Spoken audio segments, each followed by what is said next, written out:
குலதெய்வ வழிபாடு குலம் காக்கும் என்று சொல்வார்கள்.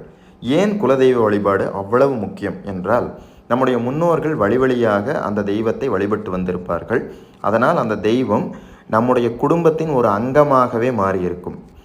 குலதெய்வத்தின் அருளை பரிபூரணமாக பெற்றால் மட்டுமே நாம் பிற தெய்வங்களுக்கு செய்யக்கூடிய வழிபாட்டின் பலன் நமக்கு முழுமையாக கிடைக்கும்.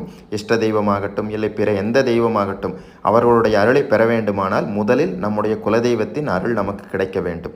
சரி, இப்போ குலதெய்வத்தை எந்த நாளில் வழிபடுவது சிறப்பு என்றால், ஆண் தெய்வமாக இருந்தால் அமாவாசை திதியிலும், பெண் தெய்வமாக இருந்தால் பௌர்ணமி திதியிலும் வழிபடுவது உத்தமம்.